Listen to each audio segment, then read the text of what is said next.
मसीह यीशु के नाम में आप सबकी सलामती हो। आज हम कलाम मुक़द्दस में से पढ़ेंगे खरूज 40 बाब। और खुदावंद ने मूसा से कहा,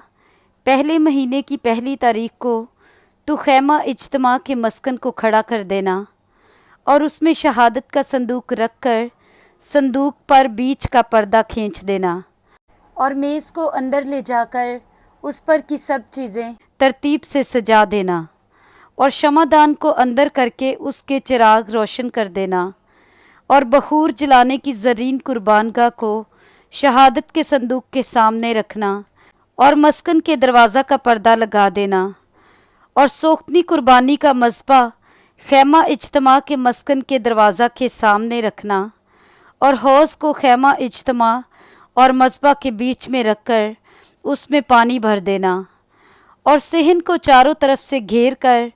सेहन के दरवाज़ा में पर्दा लटका देना और मसा करने का तेल लेकर मस्कन को और उसके अंदर की सब चीज़ों को मसा करना और यूं उसे और उसके सब ज़रूफ को मुक़द्दस करना, तब वो मुक़द्दस ठहरेगा। और तू सोख्तनी कुर्बानी के मज़बा और उसके सब ज़रूफ को मसा करके मज़बा को मुक़द्दस करना और मज़बा नहायत ही मुक़द्दस ठहरेगा। और तू हौज़ और उसकी कुर्सी को भी मसा करके मुक़द्दस करना और हारून और उसके बेटों को खैमा इज्तिमा के दरवाज़ा पर लाकर उनको पानी से गुस्ल दिलाना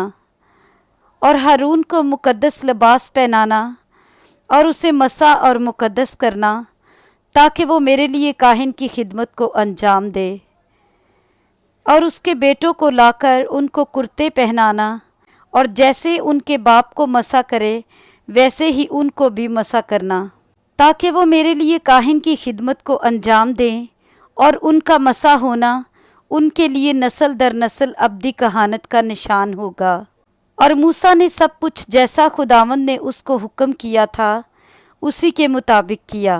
और दूसरे साल के पहले महीने की पहली तारीख को मस्कन खड़ा किया गया और मूसा ने मस्कन को खड़ा किया और खानों को धर उनमें तख्ते लगा उनके बिंडे खींच दिए और उसके सतूनों को खड़ा कर दिया और मस्कन के ऊपर खैमा को तान दिया और खैमा पर उसका गिलाफ चढ़ा दिया जैसा खुदावंद ने मूसा को हुक्म किया था। और शहादत नामा को लेकर संदूक में रखा और चोबों को संदूक में लगाकर सरपोश को संदूक के ऊपर धरा। फिर उस संदूक को मस्कन के अंदर लाया और बीच का पर्दा लगाकर शहादत के संदूक को पर्दा के अंदर किया जैसा खुदावंद ने मूसा को हुक्म किया था।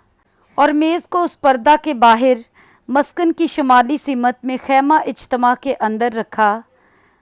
और उस पर खुदावंद के रूबरू रोटी सजाकर रखी जैसा खुदावंद ने मूसा को हुक्म किया था। और खैमा इज्तिमा के अंदर ही मेज़ के सामने मस्कन की जनूबी सिमत में शमादान को रखा और चिराग खुदावंद के रूबरू रोशन कर दिए जैसा खुदावंद ने मूसा को हुक्म किया था। और ज़रीन कुर्बानगाह को खैमा इज्तिमा के अंदर पर्दा के सामने रखा और उस पर खुशबूदार मसाला का बहूर जलाया जैसा खुदावंद ने मूसा को हुक्म किया था। और उसने मस्कन के दरवाज़ा में पर्दा लगाया और खैमा इज्तिमा के मस्कन के दरवाज़ा पर सोख्तनी कुर्बानी का मज़बा रख कर